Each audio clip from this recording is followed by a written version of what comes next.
امر القیس کا ہے، وہ شروع یہاں سے ہوتا ہے کہ وہ ذکر کرتا ہے ان ایام کو جن ایام میں وہ یہاں رہتے تھے اور اسے وہ جس سے پیار کرتا تھا وہ وہاں ہوتی تھی۔ یہ تو ایک کردار ہے کہ پورے عرب میں یہ ثقافت تھی۔ تو وہ شاعر اپنا ایک قصیدہ لکھتا ہے تو اس سے پہلے اس تصور کو لاتا ہے۔ یہ شعبان سے جڑی باتیں آپ کو بتا رہا ہوں۔ گزر ہوتا ہے بس اب تو وہ جگہ اجاڑ ہے، لیکن وہاں وہ گارے کے نشان ہیں اور کچے اینٹوں کے نشان ہیں، خیموں کے کھونٹوں کے نشان ہیں۔ تو ایک دم پیچھے اس کے جھروکے کھلتے ہیں ماضی کے، اور وہ ایک دم آواز لگاتا ہے اپنے ساتھیوں کو، کفا کفا، ارے ٹھہر جاؤ۔ تو وہ اس کے ساتھی کہتے ہیں کیا ہوا کیا ہوا؟ نبکی من ذکر حبیب و منزل بسقط اللواء بین الدخول فحوملی، ٹھہر جاؤ، تھوڑا سا رو لینے دو محبوب کی یاد میں، کفا ٹھہرو، نبکی من ذکر حبیب و منزل، تھوڑی دیر ٹھہرو، محبوب اور محبوب کے جگہ کو دیکھ کے مجھے آنسو بہانے دو۔ جو سقط اللواء، جو دخول اور حمل کے درمیان جگہ ہے، وہاں پر میرے محبوب کی بستی تھی اور ہم یہاں رہتے تھے۔ پھر وہ آگے قصیدہ چلتا، میں ویسے اشعار سنا دیتا ہوں، ترجمہ نہیں۔ کفا ٹھہرو ٹھہرو، کیا ہوا؟ کنب کے رونا ہے، من ذکر حبیب و منزل، عشق پر، معشوق پر، جگہ پر، اور پھر یہاں چھوڑ جانے پر۔ بسقط اللواء بین الدخول فحوملی فصوضع فی المقرات لم یعف رسمها لما نسجتها من جنوب وشمالی ترى بعر الارعام في عرصاتها وقيعانها كأنه حب فلفل كأني غداة البين يوم تحمل لدى ثمرات الحي ناقف حنظلي۔ میں اس کا ترجمہ کرتا ہوں۔ وہ کہتا ہے جب وہ قافلہ وہاں سے چل رہا تھا اور سارے جا رہے تھے اور شفٹ ہو رہے تھے اور میرے جانے کی کوئی ابھی سبیل نہیں تھی، تو میں ان کو جاتے دیکھ کر میرا حال وہ تھا جو حنظل، اس کی مثال میں دوں گا، ہماری عورتیں پیاز کاٹتی ہیں نا تو اس سے ایک گیس نکلتی ہے جس سے آنسو نکلتے ہیں بے تحاشا، جیسے کوئی بہت ہی رو رہا ہو۔ تو حنظل ایک کڑوا پھل ہے جس کو کڑتما کہتے ہیں۔ یہ اس کو جب توڑتے ہیں تو اس میں سے بھی ایک گیس سے نکلتی ہے، تو وہ نکلتا ہے، آنسو نکلتے ہیں۔ تو اتنی خوبصورت تشبیہ لایا ہے۔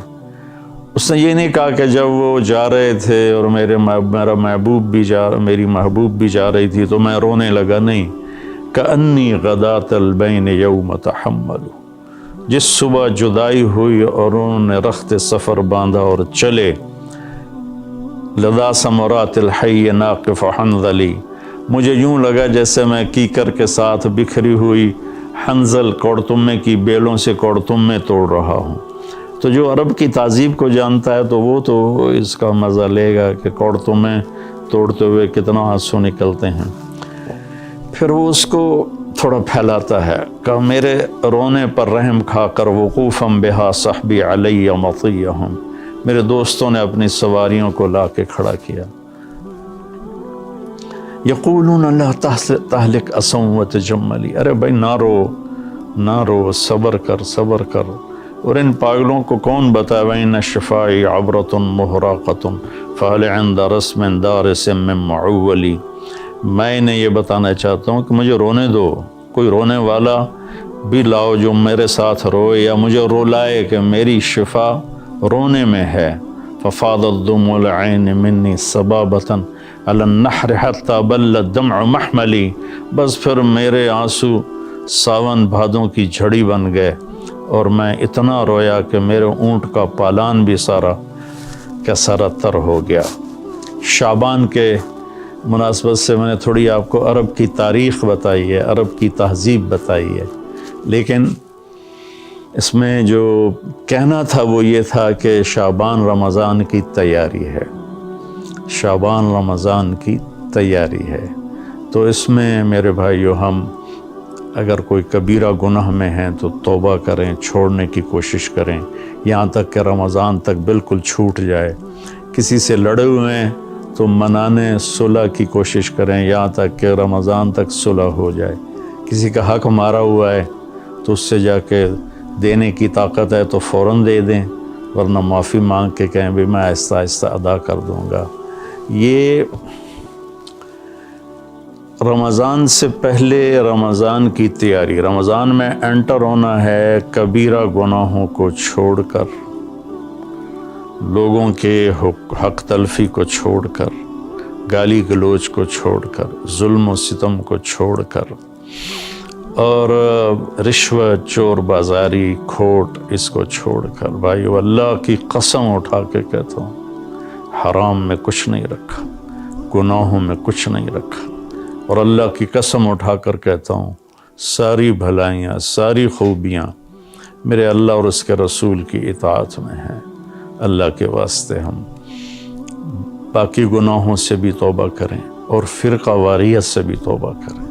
یہ میرا کرتا ہے نا، یہ ہے اسلام، اور اس کے اندر یہ بنیان ہے، یہ میرے عقائد ہیں اور میرے ذاتی اعمال ہیں۔ اسلام تو سب کا ایک ہی ہے، ان الدین عند اللہ الاسلام، شرع لکم من الدین، تو دین تو سب کا ایک ہی ہے۔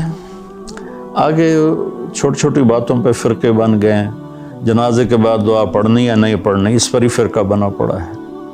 تو اتنی چھوٹی باتوں میں ہم الجھ گئے، ساری دنیا کتنے خطرے سے گزر رہی ہے، اور کورونا ایک وبا اور وبال ہے، ایک عذاب ہے۔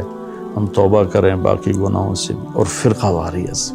دیکھو میں ہاتھ جوڑتا ہوں، علماء سے بھی کہتا ہوں یہ دیوبندی بریلوی والا میدان جنگ بند کرتا، یہ شیعہ سنی والا میدان جنگ بند کرتا، یہ حنفی مالکی شافعی حنبلی سلفی یہ میدان جنگ بند کر دو۔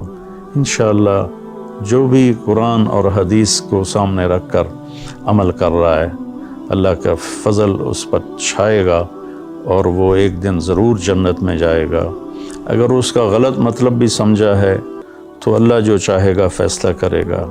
ہم اللہ کے واسطے امت بنیں، اپنے ملک کی حفاظت کریں، یا اپنے ملک کی حفاظت کریں۔ اگر ہم کوئی منفی مثبت کام نہیں کر سکتے تو منفی بھی نہ کریں۔ تو بھائیو ہم اپنے رب کو رمضان خوبصورت کر کے دکھائیں، شعبان اس کی تیاری ہے۔ السلام علیکم۔